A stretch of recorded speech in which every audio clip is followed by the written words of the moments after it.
Nigeria Governor's Wife Forum advocates more inclusion of women in policy and decision-making at all levels.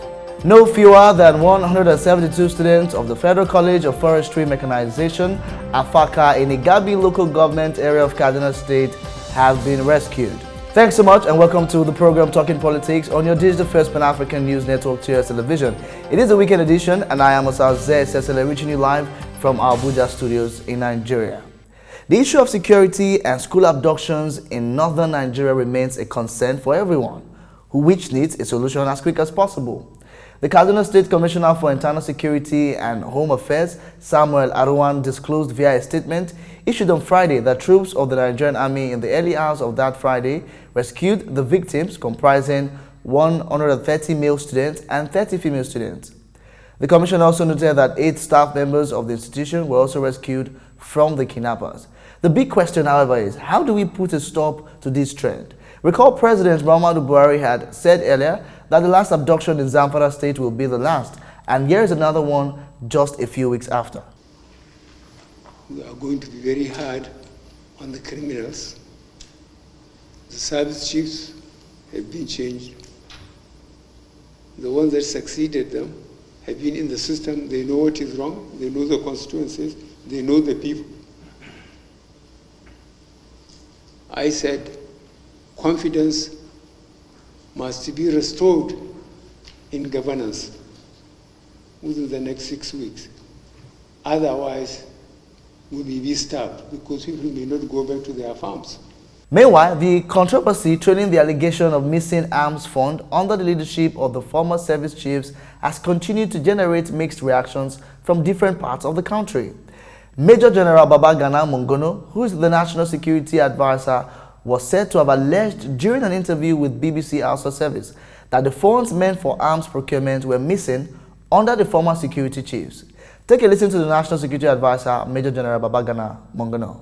What we're looking at here is that we have the resources. It's just misapplication or underutilization that has affected our ability to deal with these people. While the Office of the National Security Advisor stated that he was quoted out of context and did not categorically make such a claim, the presidency avowed that no such money was missing. Take a listen to Garba Shehu, the media assistant to the president.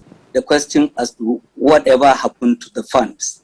I imagine that you are talking about the $1 billion taken from excess crude account with the consent of state governors and was used for military procurements. I want to assure you that nothing of that money is missing.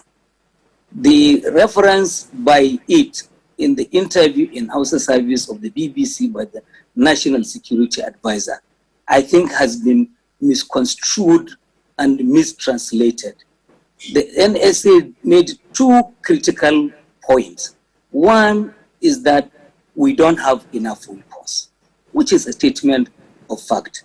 And 2, procurements made have not been fully delivered. And look at what happened to that $1,000.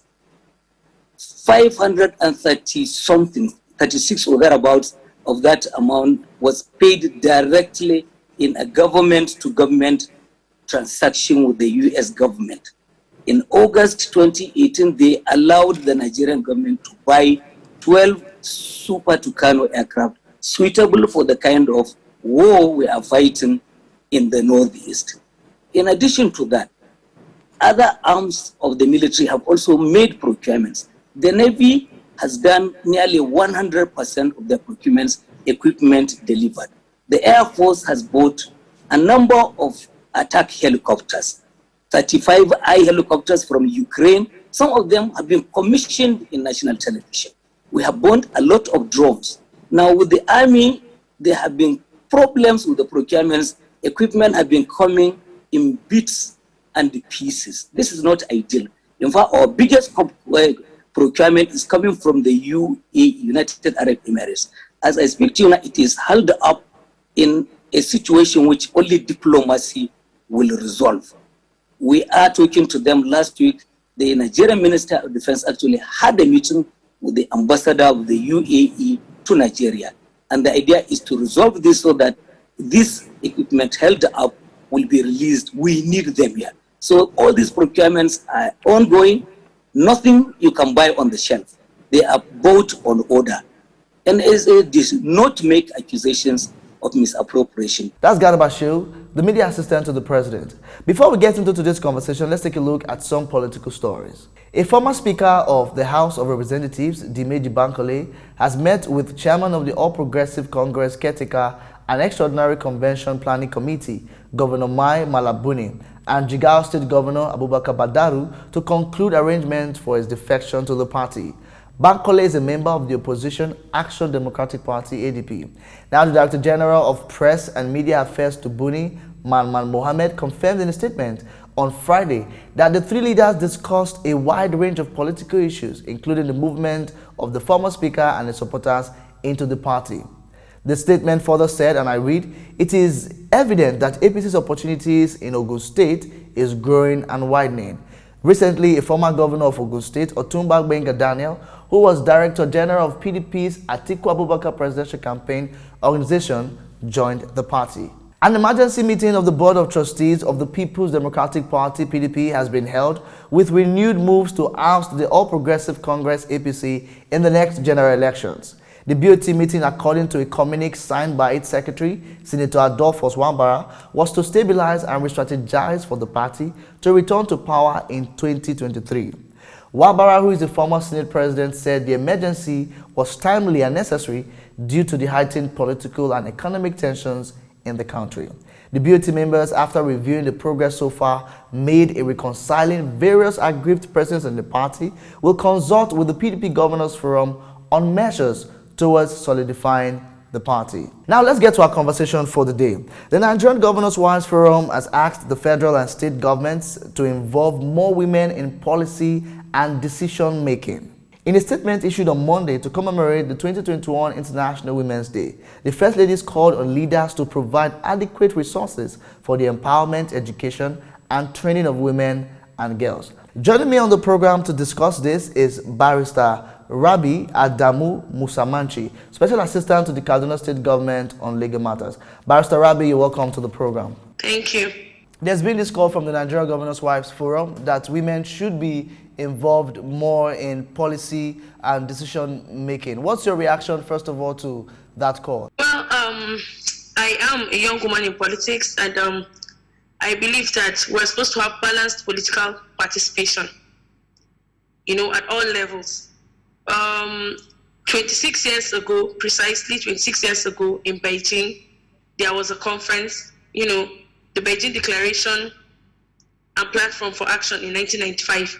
And in that conference, it was agreed. One of the things that was, agreed in that conference was that there will be a balanced political participation and power sharing between women and men. Now, 26 years after, we're not even seeing anything, as women. Yes, in Nigeria here and, some other countries of the world, we can say, okay, we're seeing, women, some level of participation for women in politics, but most countries in the world have not even achieved the gender balance, that was agreed upon at that conference. So, there's the growing need. We still have a lot, we still have a lot to achieve in the world when it comes to. All right. Sorry to cut in. You rightly noted that there's still a lot to be done. Let's look at Nigeria, for example. Today is not the first time we're going to get this kind of call from the Nigerian Governors Wives Forum or any other women organization or groups or stakeholders out there. So how do we get away from this consistent calling on the government, calling on stakeholders? What can we begin to do to see that we have more women included in politics and governance across all levels? Well, okay, I think one of the things we should do, and some of the things rather we should do as politicians, is to be deliberate. We have to be intentional about certain decisions that we make. We need to focus more on political education for our young girls. I still have the belief that if you have young girls in high school, if you start educating them about politics, it will go a long way in making them get involved by the time they're 18. Now, when you look at it critically, you find that, okay, like on this in the northern part, for example, once you say you're a politician, there's a way people look at you. They feel maybe you're just a wayward person. They really don't even believe in politics. There are a lot of women out there that don't believe in politics. So I believe that we have to, be deliberate. We have to catch them young. Let us start by educating our girls, girls under the age of 18. Because if you look at the about 35% of voters in Nigeria are women, and they're less than 40 years old. And so the only way is, by educating them to know more about politics, to know more about, decision making, that before they can get involved, before they can be on that table to make decisions, they have to try and join politics and be part of the decision making, rather. Okay, now we have a lot of women, we have some women already in politics and governance in that space. For the people that are already playing in the field, how do they get other women to be part of it? That's one side. And then there's also this argument that power is not served a la carte. Power does not just come to you. You have to step up to the plate. You have to come to the table and make demands. What do you say as regards that? Do you think women also have not been able to show some level of interest also? Well, a lot of women have not really shown interest. A lot of women have not really shown interest. You have less women showing interest in politics. And that is because for us young women, I think the problem basically is because the older women in politics, most times they try to frustrate, they tend to frustrate the younger ones. And so as young women, a lot of them will tell you they do not even want to join in because in the first place, they'll tell you it's first come, first serve. So, but if we're able to, if the older women in politics are able to embrace the younger ones, it will go a long way. And like I earlier said, education is key. We need to educate people about this politics. We need to make people understand that you cannot make decisions outside the political arena. You have to be part of it. And how can you be part of it? Is by, joining the process. For example, if in political party structures, you find out that in Nigeria, the only positions that women occupy will be the woman leader position. When there are other positions, it starts from there, from the party primaries. We have to be deliberate. We have to learn, the older women in politics have to learn to carry the younger women in politics along. People are of the opinion that in political parties they should destroy the structure of women leader, that structure does not allow women to be competitive in the party structure when it comes to party politics. What's your reaction to that? Do you think that we should do away with the women leader structure? No. We shouldn't do away with that structure because, we always have to start from somewhere, right? But all we're saying is that if in a political party structure, we have a chairman, we have a vice chairman, we have a secretary, we have an assistant secretary, even if a woman will not be allowed to be chairman, for example, in a political party, they can even make her to be a vice. There are other positions, even if it's an assistant role, it will go a long way. I can give you an example with the elections in Kogi State that just happened like recently. They had local government elections in Kogi State where the government supported so many women, to participate in the process. And I understand that he made it very deliberate. He was very intentional about the fact that before anybody can contest, you have to have like a woman, to be your vice chairman. And that on its own, that in itself is something. I mean, if, for example, in Nigeria, we can have a president who is male, I don't see anything wrong with having a woman vice president, for example. So from the party structure, we can't say, okay, we'll just do away with the woman leader seat. No. But all we're saying is, even if we have a woman leader in the party structure, she should fight for other women, to be like secretary general in the party, treasurer, and so many other positions that we have. But like I said, it starts from the scratch, and it is from the party structure. We have to educate people, first of all, even to join political parties. Now, if you're able to join political parties, then we can say, okay, you're part of this political party. We're having party primaries. Go and contest for so and so seat. It starts from there. Okay, it's still Talking Politics on your digital first Pan-African news network, TS Television, and we are speaking to Barrister Rabbi Adamu Musa Manchi, Special Assistant to the Kaduna State Governor on legal matters. Now, before we allow you go, Barrister, we're very close to 2023. It's about 2 years from now. What are your expectations when it comes to women getting involved in politics and governance? What do you see as we approach 2023? Well, as we approach 2023, my advice to young women especially is that we should try our best to join politics. We should try and join politics. We should belong to a political party. It doesn't matter whether you belong to a political party that is a very popular party, but join a political party and, be focused. We have to be focused on the goal. And when I say being focused now, we have to, try our best to make sure we don't just sit at home. We always want to sit at home and be wagging our tongues and be complaining about our leaders. We have to try our best to join the movement.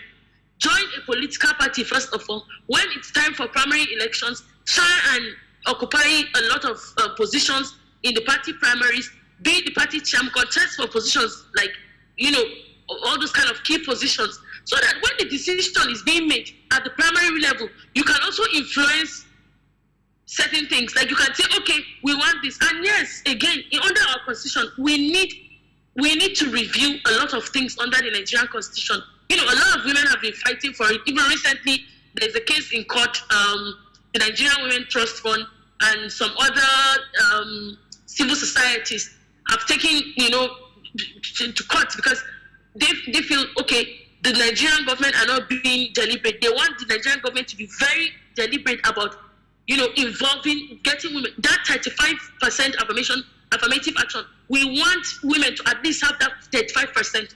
And we're not just talking about women. Me, I'm a young woman, so I would say we want to fight for young women because we are the ones, that do this voting. Like I said, we have over 35% of voters in Nigeria are young women.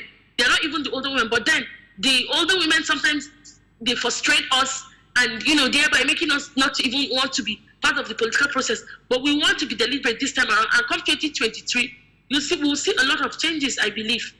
We'll see a lot of young women, occupying the seat at the parliament, and a lot of men will also contest for positions, gubernatorial positions and all that. And I believe they will win if they work hard. Thank you so much, Barrister Rabbi Adamu Musa Manchi. It's been a great pleasure talking with you and getting you to share thoughts with us on the show today. Thank you so much. Thank you. Thank you for joining us on today's program on Talking Politics. Do visit our website www.tstvnetwork.com to watch more episodes of Talking Politics. Follow us on our social media platforms on Facebook, Twitter, and Instagram at TUS TV Network. I'm Musa Zeh. It's excellent. Thank you for watching and God bless you.